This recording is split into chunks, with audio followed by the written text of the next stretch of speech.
Yo, what's going on, guys? My name is Alex, and let's talk about what's going down in Atlanta and why this may be the beginning of the end for the Trae Young era. So The Athletic recently dropped an article that honestly isn't getting enough attention, and it mainly has to do with what's going on in their front office. Before we start though, if you do end up enjoying this video, make sure you guys like and sub. I'm trying to get to 1,000 subs by the end of the year, so it would mean a lot to me. Anyways, let's get started. So the Hawks front office is going through some major changes, which obviously we have seen before throughout NBA history, but maybe not at this time of the season. We are halfway through the season so far, and the president of basketball operations, Travis Schlenk, was reassigned to an advisory role and was even told that he could walk away from the team if he wanted to. Former NBA player Landry Fields is now the head of the front office, being elevated from his role of assistant general manager. Nick Ressler, the 27-year-old son of the Hawks owner Tony Ressler, has also been given more influence on the roster and staffing decisions. And they are also joined by Ryan Silverstein, the team's coordinator of cap strategy and administration and a close friend of Nick Ressler. And they also brought in Grant Liffman, the 35-year-old who is close friends with Landry Fields. In addition, the Hawks also just hired former NBA player Kyle Korver, the team's director of players affairs and development, who also may be headed for an assistant general manager role. So I know that's a lot of information to take in, but in short, the front office is now run by the owner's son and a bunch of his friends, and they all have little to no experience in the front office, and they have replaced a guy who has been there for about 3 to 4 years at this point, and he was expected to stay for the next decade to see through this Trae Young era. I cannot remember seeing or even hearing anything remotely close to this situation where there's all this movement halfway through the regular season, and honestly, this isn't even the worst part of it. It actually has to do with a lot of different things kind of coming together on top of this, as well as what I think is the biggest problem with all of these moves. What makes all of these moves so bad is that the team currently isn't playing all too well, only having a 500 record at the time I'm recording this, and for a team who made moves this offseason to acquire DeJounte Murray to, put them over the hump, that just isn't happening yet, and when the losses keep piling up, these distractions can make things so much worse.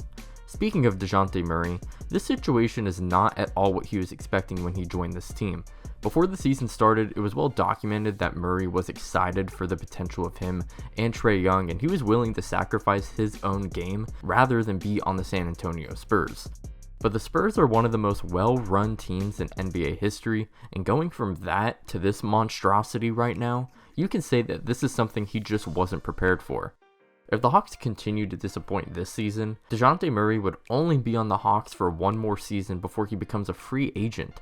And he could very well leave if the Hawks don't improve the roster, which is harder when the Hawks gave away 3 first-round picks to even get DeJounte Murray. That trade for Murray also almost didn't even happen too, because Travis Schlenk had his concerns about giving up 3 firsts and Gallinari. This trade would also mean that they would have to let Kevin Huerter walk if they didn't want to get into the luxury tax, which ultimately happened. And now Kevin Huerter is having one of the best seasons in his career on the Sacramento Kings. Another factor into why this front office palooza could hurt the team has to actually do with Trae Young.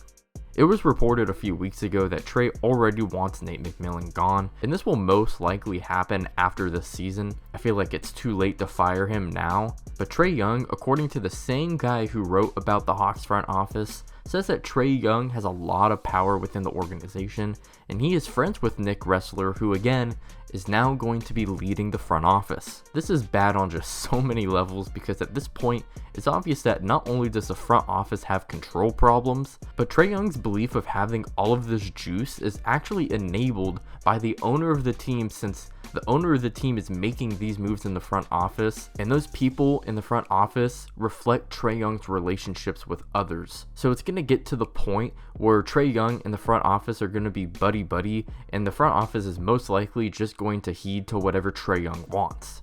And what I would hate to see happen is Trae Young request all of these improvements for the team, which the front office would obviously agree to because Trae Young is their star player. And then, let's say they keep disappointing in the playoffs, Trae Young could just ultimately leave, and then all the blame is going to be put on the front office for not, building a good enough roster. And that would even happen regardless if the front office decided to take things in their own hands, and the same result would happen, and it would just be playoff disappointment. Either way, the front office is kind of screwed at this point, but I do feel like Trae Young would deserve some of the blame if he were to request all these trades for the team and they would still suck.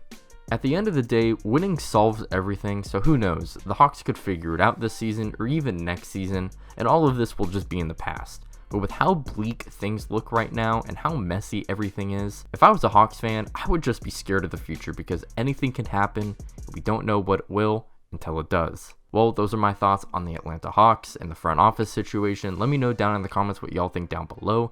If you enjoyed, remember to like and sub. Check out my socials down in the description below. And you can check out this video somewhere on the screen where I go over the mid-season award winners. Anyways, I'll see you on the next one. Peace out.